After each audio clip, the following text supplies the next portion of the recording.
While Lin Zichen is lying in bed, he is annoyed by a loud ringing sound. Looking to the side, he realizes it is his phone, while Shen Qinghan continues to sleep soundly beside him. Throwing on his jacket, Lin Zichen answers the call and is informed that the items he purchased from the campus mall have been delivered. After receiving his package containing the 9-turn soul worm and dimensional rat meat, Lin Zichen uses his devouring ability on the meat, successfully unlocking the progress for the dimensional rat codex. Later, Lin Zichen looks at his phone while visualizing the mysterious glowing symbols, noting that he still hasn't received any new information about them.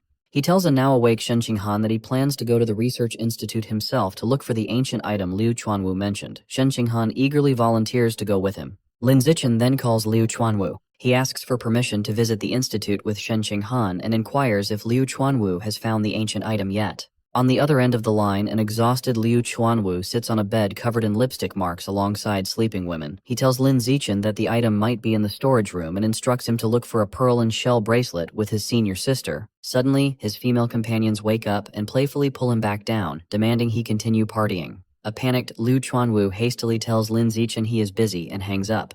Listening to the abrupt end of the call, Lin Zichen and Shen Qinghan sweat drop, realizing that Liu Chuanwu's wild night is surprisingly still ongoing. Later, the pair arrives outside the Pure Human Research Institute. Shen Qinghan excitedly remarks that she has always wanted to visit, but Lin Zichen dryly warns her not to set her expectations too high. Stepping inside the Pure Human Research Institute, Lin Zichen and Shen Qinghan are met with a completely trashed and cluttered workspace filled with empty bottles, scattered equipment, and junk.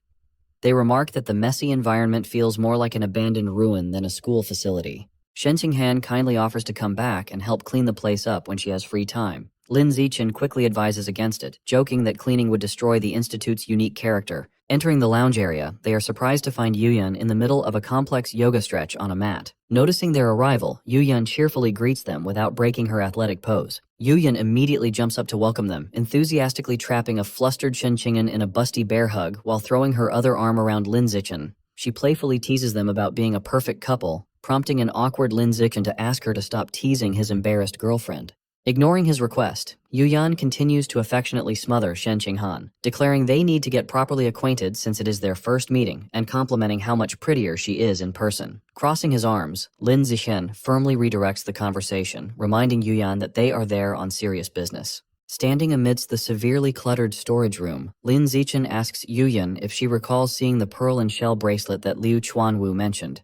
Yuyan shakes her head, admitting that in her 10 years at the institute, she has never seen such an item, leading Shen Qinghan to conclude they will have to search the massive pile of junk manually. However, Yuyan winks confidently and pats her chest. She assures them that because she is so familiar with the storage room's chaotic layout, she can easily eliminate most areas from their search and guarantee they will find it quickly. 3 hours later, an exhausted Yuyan collapses onto the floor among the scattered boxes. She questions if the bracelet even exists, jokingly wondering if Director Liu Chuanwu's age is catching up to him and he simply misremembered. Holding a box full of miscellaneous junk, a tired Lin Zichen rubs his forehead and sighs, concluding that they might just have to give up and wait for the director to return so they can ask him directly. Suddenly, Shen Qinghan tugs on Lin Zichen's sleeve to get his attention. She points toward a large, seemingly abandoned fish tank across the room and suggests that the item might be buried in the dirt inside it.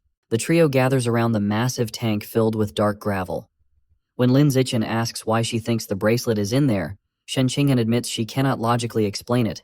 She just suddenly noticed the tank and had a strong, inexplicable gut feeling about it. Armed with a shovel, an eager Yuyan declares that they should stop talking and start digging to find out. Not long after, the three of them stare in absolute shock at what they uncover. Yuyan is amazed that Shen Qinghan's random intuition was perfectly correct, as they successfully unearth a beautiful bracelet made of pearls and colorful shells from the gravel.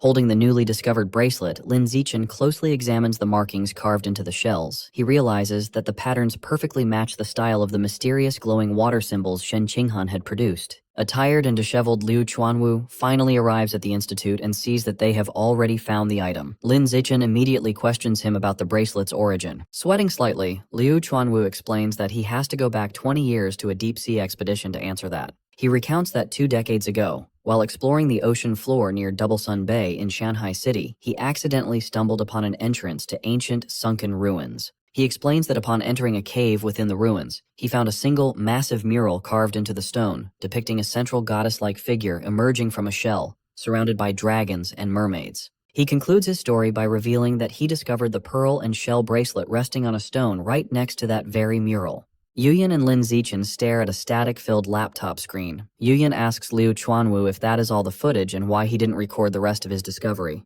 Closing the laptop, Liu Chuanwu explains that his equipment inexplicably malfunctioned. Over an hour of subsequent footage failed to record, a fact he only discovered after returning home. He adds that when he dove back down the next day to re-record, the cave entrance and even the surrounding coral reef had completely disappeared, making the encounter feel like a surreal dream. Lin Zichen questions how something so bizarre could happen. Beside him, Shen Qinghan remains completely silent, her attention entirely captivated by the bracelet. Seeing her interest, Lin Zichen hands the bracelet to Shen Qinghan, telling her to take a closer look. As she cradles the bracelet in her hands, it suddenly emits a bright, magical glow. Staring at it, Shen Qinghan becomes entranced, overwhelmed by an intense, uncharacteristic urge to claim the beautiful object for herself. She suddenly snaps out of her daze, shaking her head. She is deeply unsettled by her own strange, possessive thoughts, wondering why she feels such a strong, inexplicable connection to the bracelet. Noticing Shen Qinghan's fascination, Liu Chuanwu generously offers to let her keep the bracelet, mentioning that it was just sitting around as forgotten clutter anyway. Surprised by the offer, she asks if he is truly okay with giving it away. Shen Qinghan gratefully thanks the director for the gift. Just then, Lin Zichen is interrupted by a sudden phone call and checks his screen, wondering who is contacting him. Answering the call, Lin Zichen informs the person on the line that he is currently at the Pure Human Research Institute.